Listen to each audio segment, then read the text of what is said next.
Bonsoir, ravi de vous retrouver. Ce soir, nous accueillons Monsieur David Riemann. Bonsoir. Bonsoir. Farouk. Vous êtes le secrétaire général de l'UTG Éclairage. C'est cela. Première question. Est-ce que vous condamnez l'action violente, le jet de cocktail Molotov sur le domicile privé du directeur d'EDF? Oui, tout à fait. Ce ne sont pas des pratiques acceptables. Il y a des limites quand on mène un combat. Et la ligne rouge a été franchie. Donc, nous trouvons cela inqualifiable et impardonnable. Donc, il y a une plainte qui a été déposée.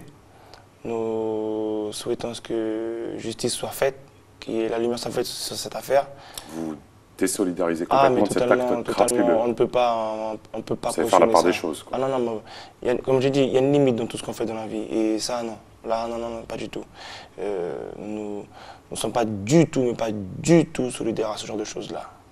Comment vous expliquez qu'on en arrive à un tel niveau de violence? C'était une période assez compliquée. Il y avait le mouvement collectif, BDF, des choses qui n'avançaient pas assez vite pour certains. Beaucoup de fatigue aussi. Non, au-delà de la fatigue, je pense plutôt par rapport au mépris qui pouvait être perceptible. Peut-être certains se sont sentis offensés, c'était leur façon de réagir. Mais encore une fois, on ne peut pas faire ces choses-là. Là, je dis non. Non. En tout cas, vos propos sont clairs et ils vous honorent. Où en est-on de ce conflit EDF?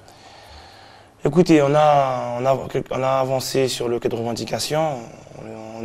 On n'est pas loin d'une possible signature, mais il y a deux grosses problématiques qui se posent. C'est sur le problème de l'emploi, encore une fois. Mais il n'y a pas eu un accord il n'y a pas longtemps? En 2015, mais la plupart des choses n'ont pas été respectées, donc 2 ans après. Par rapport à la population, il faut bien expliquer ça. Parce oui, qu'en 2015, il y avait eu un accord, sur la problématique de l'emploi. Exactement. Et nous sommes en 2017. Vous faites le constat que ça n'a pas été respecté. Voilà, ça n'a pas été respecté, donc avec le même directeur. Donc on s'est remis en grève encore pour les mêmes raisons, puisque moi, à un moment donné aussi, on en a assez de se faire pointer du doigt, se faire traiter de fainéant, mais il n'y a pas que des fainéants EDF, qu'on se rassure. Il y a des gens qui aiment faire leur travail correctement, comme de bons professionnels, mais il leur manque deux choses. Des collègues, donc du monde en plus pour faire le travail comme Soudan, parce que la Guyane, on a beau dire, mais la Guyane, ça ne cesse que de croître au niveau de la population et des besoins. Et deuxième chose, moyens matériels.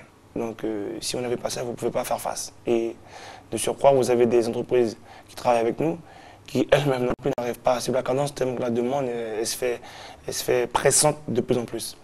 Les besoins énergétiques augmentent de façon exponentielle.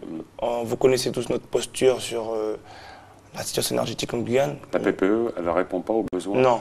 Moi je l'ai déjà dit au président Alexandre, je vais répéter. La seule chose qui est valable, c'est le fait qu'il remplace des grades de Guyane, parce que là, c'est devenu une obligation, un besoin vital pour l'île de Cayenne, et la Guyane entière d'ailleurs. Mais au-delà de ça, non, il y a trop de choses qui sont floues, c'est pas clair, et puis ça ne répond pas à la problématique guyanaise, ce document-là. Je suis désolé. Vous avez volontairement sorti un peu cette action de l'UTG Éclairage, de la mobilisation massive de la population. Pourquoi? Parce que l'EDF, c'est une entreprise à part entière. Donc, par respect pour le combat qui est pour le pays, il ne faut pas mélanger les choses.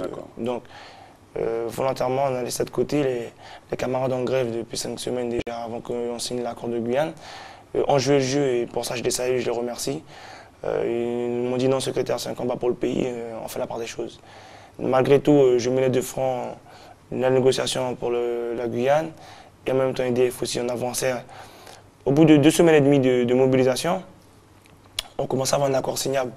Mais c'est vrai, la problématique du directeur avec ses dérapages, pour les collègues et pour moi-même, ça pose un problème. Vous seriez prêt à accepter, et puis après on passera à la mobilisation, qu'il reste, parce que c'était une des revendications que vous aviez, pour dépasser, pour l'intérêt de la Guyane, pour le bien d'EDF local, le fait de ne pas exiger son départ, dans l'absolu? Dans l'absolu, on pourrait prendre la discussion et décider en assemblée générale avec tout le monde.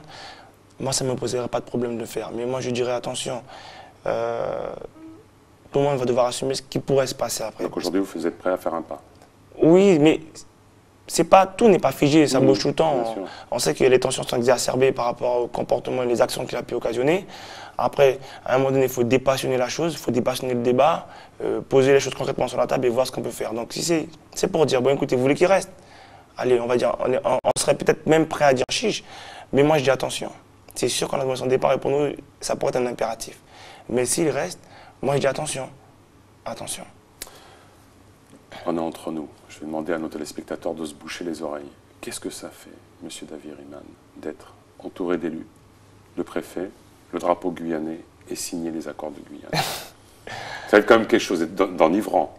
Non, pas du tout. On voit marqué Davy-Rihman. C'est quand même quelque chose... Non, pas forcément. En fait, c'est une grosse responsabilité. Oui, il y a une grosse responsabilité, mais enivrant, non, parce que tant que faire se peut, je préfère garder les pieds sur terre. D'accord. Vous avez balayé tout ce qui était un peu égo.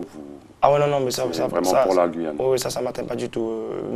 C'est mon nom, ça serait le nom de quelqu'un d'autre. Bon, c'est le mien qui était là, il n'y a pas de quoi sauter au plafond. Le plus important, c'est ce qu'il va avoir derrière, au-delà de ce document-là.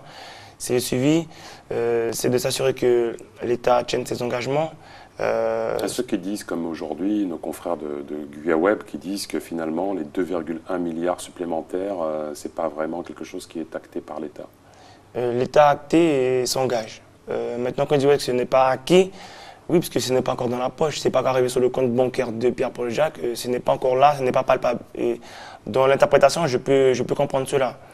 C'est pour ça que j'ai parlé de maintenir la pression, surtout au niveau du comité de suivi et peut-être après dans une mobilisation future, parce que l'État respecte ses engagements. Parce que quand vous signez un accord tel que celui-ci, parce qu'après le Premier ministre le valide avec le Bleu Matignon, qui est publié au journal officiel, ça peut montrer qu'il y a une traçabilité, il y a une continuité par rapport à tout ce qui a été décidé et acté. Donc derrière ça, nous, c'est de dire, attention, s'il était décidé, même si c'est le prochain gouvernement, quel qu'il soit, on aura la même posture. C'est publié au journal officiel, donc attention, voilà, c'est acté, marqué dans le marbre. Il y a ça dedans.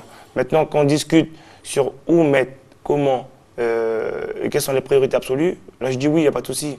Donc, il faut faire attention aux interprétations, ce qu'on veut faire comprendre aux gens. La manipulation est grande à différents niveaux. Si certains veulent discréditer le mouvement, ça c'est leur histoire. Moi, j'ai pas d'énergie, de temps à perdre là-dessus. Moi, je sais ce qui a été fait, je sais ce qui a été discuté, je sais où est-ce qu'on va aller et comment on va y aller. Quoi qu'il en soit, on voit bien avec le DF, on a signé un accord qui n'a pas été respecté. Là, on est de nouveau mobilisé. Donc pour l'État, ça va être la même chose. Non, de toute façon, dans l'absolu, tout le monde s'accorde à dire que sans cette mobilisation, il n'y aurait même pas eu les 1,85 milliard.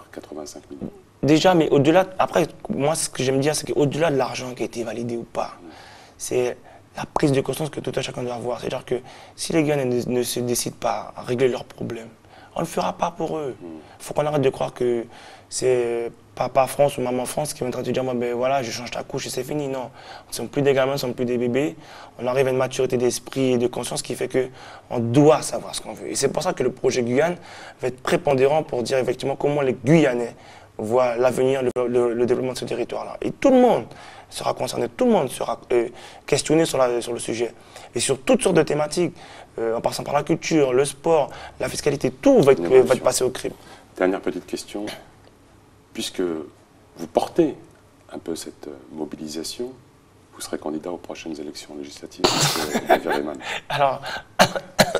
Votre rire est un aveu. Non, pas du tout. Non, mais vous y pensez, pour porter justement cette évolution non, pas forcément. Il y a différentes... Mais vous y pensez?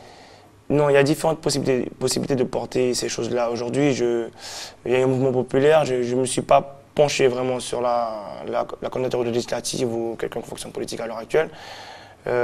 Franchement, alors ma priorité, c'est une fois que j'aurai fini comme BDF, c'est m'occuper des miens. Ma famille me manque, mes enfants ne m'ont pas beaucoup vu depuis maintenant 6 semaines.